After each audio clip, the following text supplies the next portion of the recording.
One of the main objectives of Barcelona process is to create free trade area.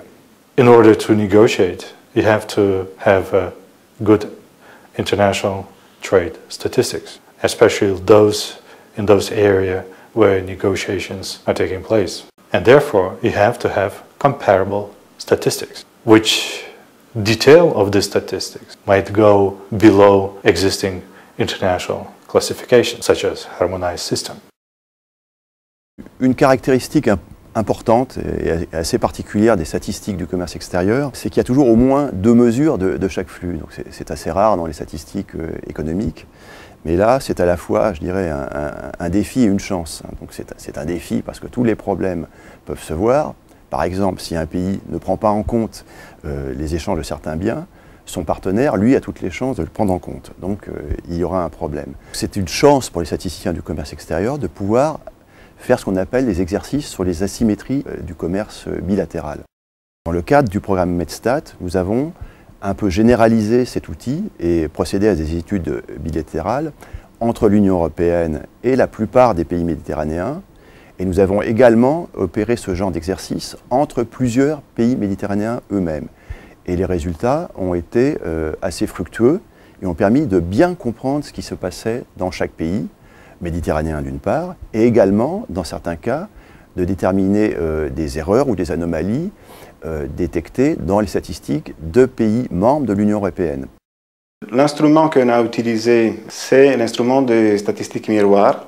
On compare les flux importation-exportation déclarés par les pays méditerranéens avec ceux déclarés par les pays européens.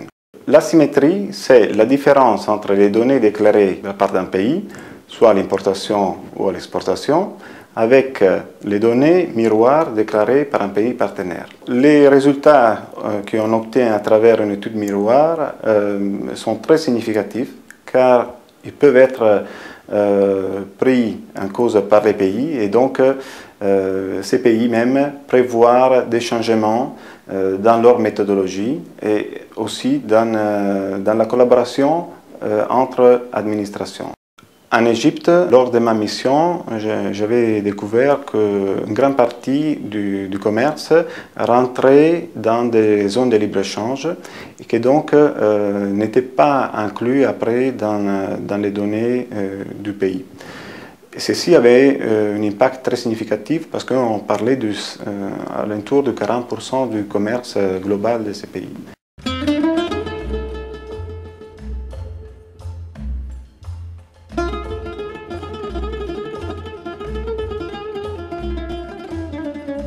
Donc, suite à ma mission, les douanes et l'Office statistique ont convenu de travailler ensemble donc pour avoir une meilleure couverture des transactions commerciales et aussi de modifier le concept de commerce à utiliser pour la production des statistiques. Donc, sont passés d'un commerce spécial à un commerce général. Ainsi, les transactions qui rentrent et sortent de la zone de libre-échange sont maintenant incluses à partir de 2008 dans les données de l'Égypte.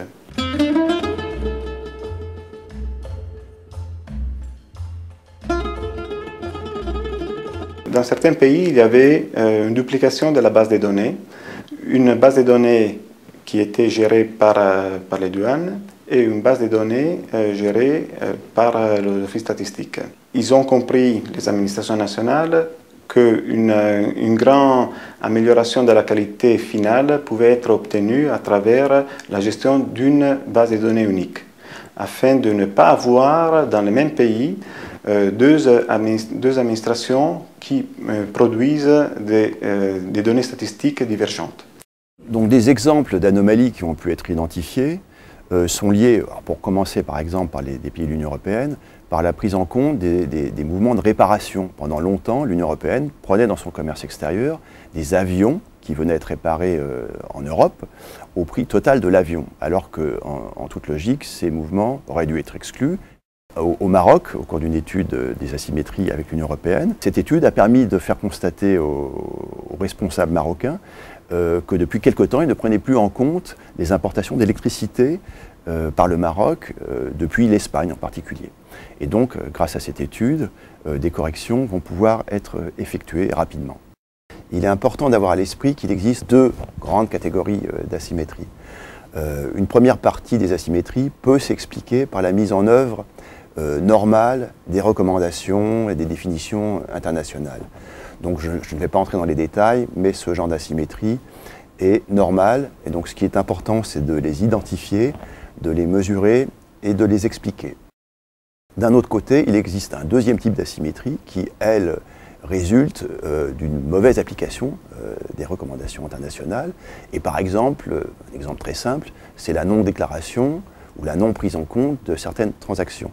Donc ces asymétries également sont importantes à identifier en tant que telles, à mesurer, à bien voir pour quelles raisons ces transactions n'ont pas été prises en compte et à inciter les administrations responsables à mettre en œuvre des actions correctrices afin, je dirais, d'éliminer ces asymétries. Mais il ne faut pas se leurrer, il existera toujours des asymétries dans le commerce international, elles ont toujours existé, ces statistiques existent pour certains pays depuis des siècles.